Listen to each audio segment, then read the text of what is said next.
KC Joyner here on the Boardwalk Honda Hotline, and he joins us now to talk a little football. As football is back, KC, welcome back, my friend. It is a good thing for football to be back. I love summer, but it's no better feeling when you start seeing that football get kicked off. That's right. And, the Philadelphia Eagles, many people, Casey, weren't giving them the credit that maybe was due. They were the underdogs. We know that underdog mentality that they kind of carried with them. And a lot of that is because they had a lot of guys injured. A lot of those guys are back. So on the surface, when you look at this new 2018 season, do you look at the Eagles as a better football team than the one that won the Super Bowl in February? I absolutely do. We just did our power rankings for ESPN. I didn't see what the composite rankings were, but I could say for when it was my turn to pick the top 30, the top teams. Number one team was Philadelphia, and it wasn't even a difficult decision at all. It was like one of the easier decisions to make in the entire 32, because you're going to have Wentz back, you're going to have Sproles, you got Jason Peters, you got Jeffrey had the rotator cuff, he's healthy again. You've added some talent in the offseason. You've added Mike Wallace. I mean, with all these people coming back and a team that was already that good, and a team that I think hasn't lost their fire when you read the offseason comments about the Eagles, a team that thinks one is good but two is better. You add all that together, and right now this team's the top team in the NFL. All right, a couple of new faces and some additions to this team. Interested to see how you think some of these guys will fit in, including – how about Mike Wallace? I mean, kind of an under-the-radar signing for this team. You know, Torrey Smith is gone. Wallace steps in. They've got Jeffrey. They had Aguilar, who had a really good year last year. How do you see Mike Wallace fitting in with this offense? Mike Wallace last year, he plays in that terrible Baltimore offense, and you think, okay, well, obviously he probably couldn't have done that well. He actually did very well in a number of categories. I rank metrics on a green, yellow, red basis, where green is really good, yellow is not good, or yellow is okay, and red is bad. And his metrics, when you put them on the scale, they rated out as a lot of green metrics last year. The lower end of green, light green metrics, not the strong green, really good ones, but light green, but still on the on that side of the metric scale in that offense. I mean, he put 12.9 yards per attempt of vertical passes and 16.5 yards per attempt on stretch vertical. Those are really good numbers. 8.8 yards per attempt overall. I think you put him in this offense, and if he was doing 8.8 yards per attempt in Baltimore's offense, he could push towards double-digit yards per attempt overall, and that's really good. But even if he only does what he did last year plus a little bit, you're still talking a fantastic addition. Yeah, and last year you saw Carson Wentz playing at the level that he was playing at before that injury. You wonder what a guy like Carson Wentz could do for a player like Mike Wallace, because let's be honest, Torrey Smith, I don't know that he made a huge impact. He had a very good playoff run for this team, but Mike Wallace is an uptick from Torrey Smith, and him and Wentz could end up being a pretty good combination. You look at Wentz, he averaged 11.8 yards per attempt on vertical passes last year. It was a really good number, but Mike Wallace in the Baltimore offense does 12.9. I mean, Wallace posted better numbers. He had better vertical and stretch vertical numbers. And vertical is when you throw a pass 11 or more yards downfield. Stretch vertical is 20 or more yards downfield. So we're talking these are money-in-the-bank passes. He did that well in the Baltimore offense with Flacco at quarterback. You put him in this offense, he could actually make Wentz's numbers even better this year, which is saying something, because I think that he could do – even if he only does what he did last year, it's an improvement for Wentz, and I think that Wentz could make him even better. KC Joyner is back with us here on the Boardwalk Honda Hotline, 97.3 ESPN. I'd like to get your take. Wentz obviously had MVP numbers, and I'm not, suggesting that he's going to have a big step back, but I always think of the time when Tom Brady had the ACL, and then that next year was probably the worst year he ever had. I know locally here, Donovan McNabb had the torn ACL. The next year, he was not the same guy. He didn't run all that much. Brady, not a runner or a scrambler to begin with, but do you anticipate that we will see a step back from Carson Wentz? I wouldn't think so, just in the sense that they don't, because they've got Foles as the backup, they don't need to put Wentz out there, or if they think that Wentz isn't back to 100% or he's got some injury rust, it wouldn't, I don't think you could, I think you'd get away with saying Wentz is our future quarterback, and then say if he's having, say, a bad game, you could go ahead and put Foles out there and say Wentz is still our starter. I think they could handle it in that situation. So I also think he's young enough and athletic enough. A lot of the other players were a little bit older when they get some of their injuries. I think he's young enough to be able to get over it, and the Eagles don't have to have a pass-first offense. And plus, they had good pass blocking last year, and I think they'll have even better pass blocking this year. Solid pass blocking last year. I think it'll be better this year. So start adding those together. I think it could be. I think he's still going to do just as well. Another thing I would suggest that they do. He rushed 64 times last year in 13 and a half games. Maybe you want to keep him in the pocket a little bit more. You want a guy who going over this 16-game season, put up nearly 100 rushing attempts coming off an injury. So maybe scale that back and get some health benefits from that. Yeah, and I guess the one question off that would be, will Wentz be as an effective quarterback if he does not use the scrambling in the legs as much? If most quarterbacks, if you look at, say, an Aaron Rodgers, is one of the best scramblers in the league. When they scramble, the best scramblers are the ones who scramble to throw. And Wentz was scrambling to run a little bit too much last year. So if you can give him better protection and say, when you scramble to throw the ball downfield. Don't be scrambling to try and get rushing yardage. If you can get him to do that, and I think the Eagles want to do that. I think they don't want him running the ball any more than he has to. They want to take advantage of that ability, but they don't want to be leaning on that. I think if they do that, it would improve his scrambling numbers, and it would also keep him again, not get injured quite as much, because look, when he got injured in a scramble play. KC Joyner with us. KC, you mentioned the offensive line. Where do you see the O-line this season? A year older, Jason Peters coming off a pretty major injury. I've got the Eagles. I'm doing an article for ESPN that's going to be posted late next week, and it ranks offensive lines, or actually what I call blocking walls, where it's the offensive line and then, of course, fullbacks, tight ends, even wide receivers. And we grade all their blocking together and say, okay, how's the team doing as an entire blocking wall? The Eagles will rank as a B-plus so far. I might change the grade slightly depending on what happens this week and if there's any injuries and such. But right now, the Eagles look like they're ranking a B-plus in run blocking, an A- in stability and consistency, which is how good your metrics are across the board, because I like to see stable metrics as opposed to real good metric in one or real bad metric in another. And then consistency is your personnel consistency. They rank actually as an A-. Their run blocking was a B-plus, their consistency A-, and their pass blocking was a C. I think if Peters comes back and he plays to the level that he played before, which is not a given, but he's 36 years old, so not a given that he comes back to his 9-time Pro Bowl form.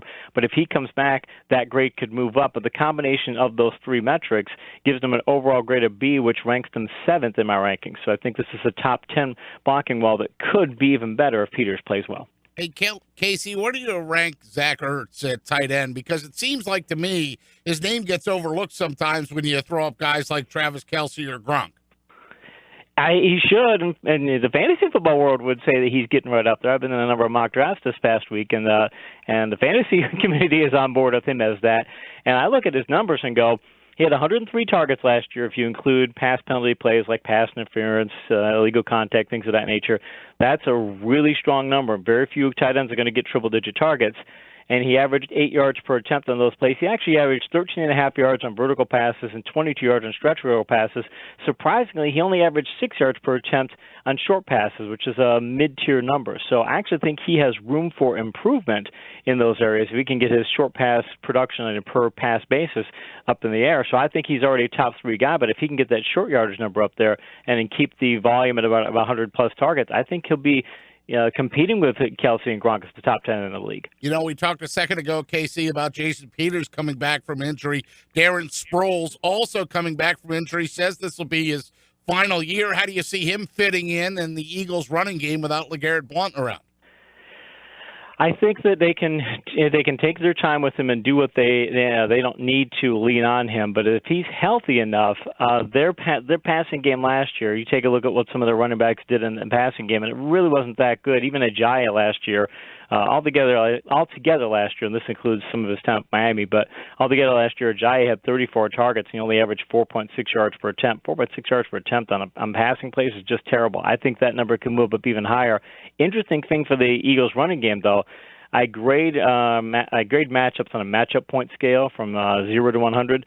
The Eagles have 81 matchup points this year against run defense, the run defenses they face. So they have one of the most favorable rush defense matchups in the league. So I think if they want to lean on their ground game this year more, they can, because the matchups would say that they have only one really tough matchup as far as that rankings process goes. Yeah, and they added, as you mentioned, Sproles, who was not here last year for all but 2-3 games, but. Yeah.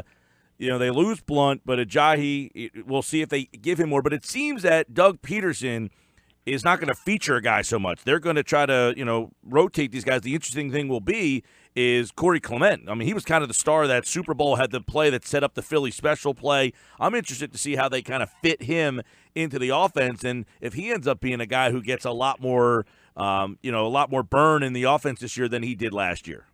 He's capable, but he's as good a season as he had in a lot of ways last year. He only averaged 7.6 yards per rush when he had good blocking, a metric I call good blocking yards per attempt. It's really important because that's where it's your difference maker carries among running backs. Running backs are 4 to 5 times more productive when they get good blocking than when they get bad blocking. And 7.6 is just not it's a below average number. And he's capable of a lot better than this. Based on what we've seen in tape of him in the past, I think he could be a guy who gets up to the 8 and 9 yard territory in that metric. And if he can do that, and then make Ajayi not be the bell cow, because his injury history suggests that you really don't want to give him 300 carries or close to that if you can help it. So if they could turn this into a lead alternate where Ajayi gets maybe 200 carries, Clement gets 100 and change, and then you give some of the Sproles, and maybe if Smallwood rotates in depending on injury status and such, you give it to all those guys. I think that's going to be the best thing for this offense. Yeah, and they have some interesting guys in camp. Josh Adams was an unsigned rookie free agent. Matt Jones. A lot of people like Matt Jones, Donnell Pumphrey, who they drafted last year. So the Eagle offense, obviously, a very intriguing one to watch. Who's going to be the quarterback week 1 or 2? Will it be Wentz? Will it be Foles? Neither one of them will play tonight when the Eagles take on the Steelers. But how about on that defensive side of the ball? Last year, Casey, if we were having this conversation, we'd say, man, can their secondary hold up? Are they going to be able to cover? Now, they almost got too many guys back there. You got Sidney Jones, getting some time in the slot. He was a guy that could have been a top 10 pick if he was healthy. You got Ronald Darby. You've got Jalen Mills. Those guys both started on the Super Bowl championship Don't forget team. Rasul Douglas. You had a third-round pick in Rasul Douglas. I mean, their secondary seems loaded. They are. Last year, the Eagles had 19 interceptions and 26 near interceptions for a total of 45 pick chances, interceptions plus near interceptions. All those are on the strong green side of all the metrics. The amazing part of that is they only converted interception attempts into interceptions 42.2% of the time. That's actually a low number, meaning given the number of chances they had last year, and even though they had 19 interceptions, good number, they could have had a lot more if they would have been more adept at picking up passes. Some of that's luck and some of that's skill, but they could have been even better. So you talk about adding the talent and things. I wouldn't be surprised to see this team intercept 20 more passes this year.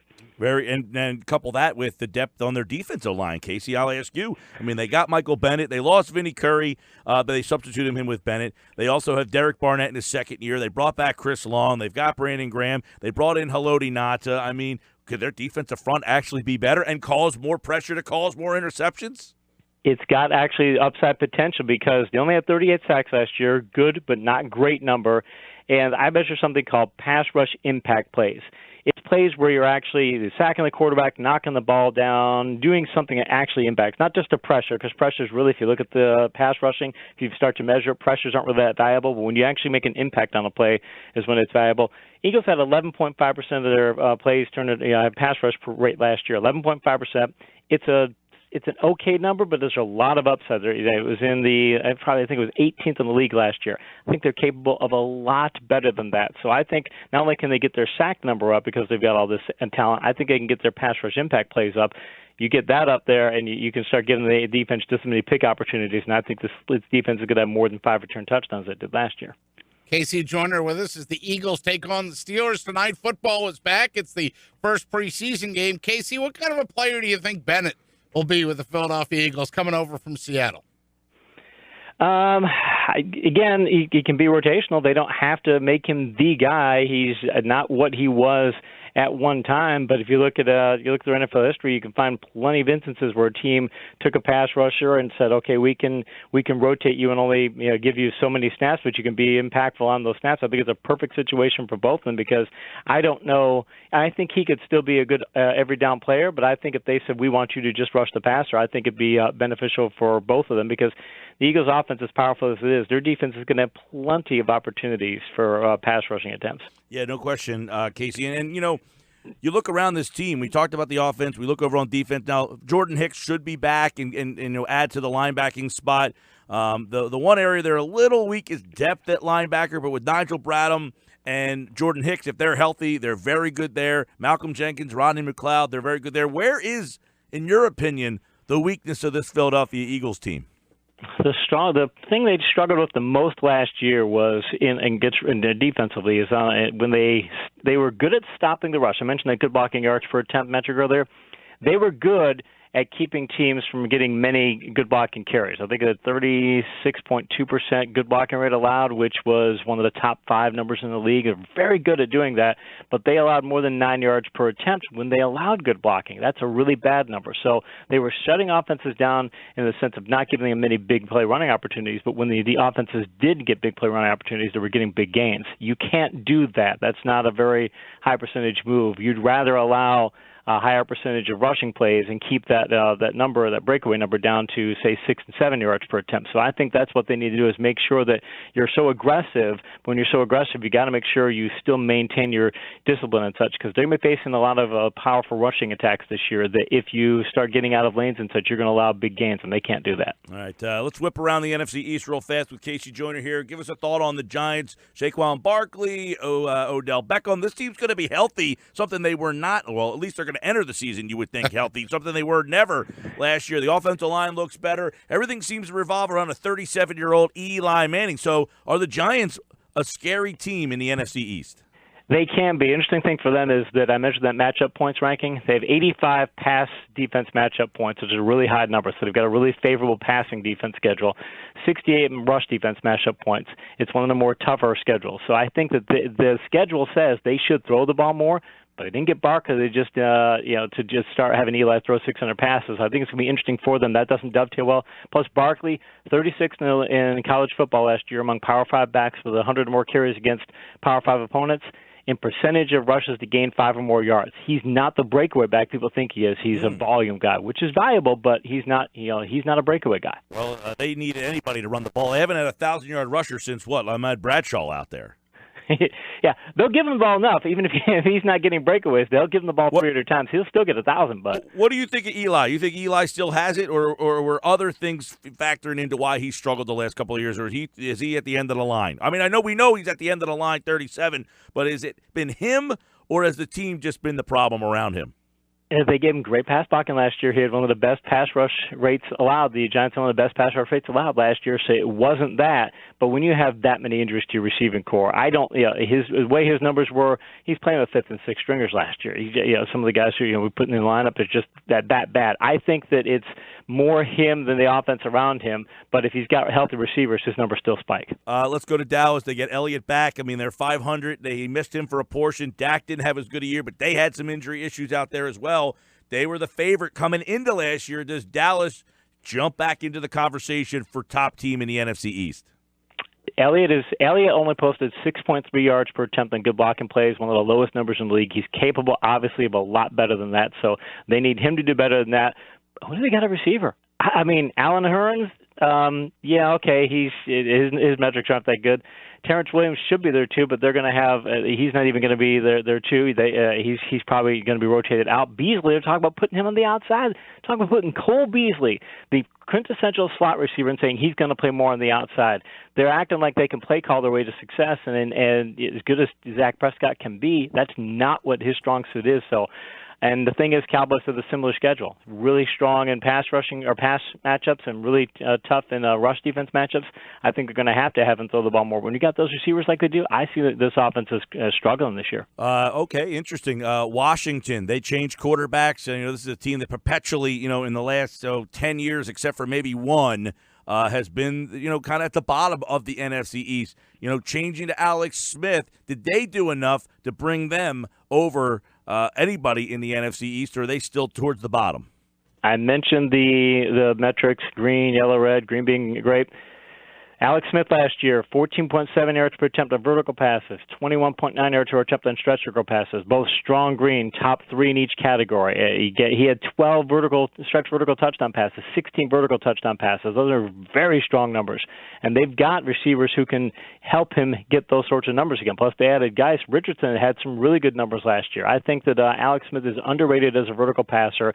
Washington, over the past 2 years, ranked second in the league in vertical touchdown passes. So they are going to bring Smith in and say throw deep, and he'll be able to do it. I think they could be the sleeper team if they stay healthy. Interesting there. All right, a couple other teams in the NFC. Want to get quick thoughts from KC Joyner, ESPN.com, NFL Insider here on the Sports Bash.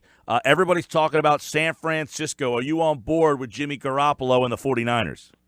You look at his metrics, you look at all those yards per attempt numbers, you look at how well he did in good coverage rate in a number of different categories. He excelled in a lot of categories. People wonder why in the world they gave him that big contract and thought he was the franchise quarterback. Everything you see on tape suggests that he is that guy. McKinnon's a great ad. They've got a pretty good receiving core.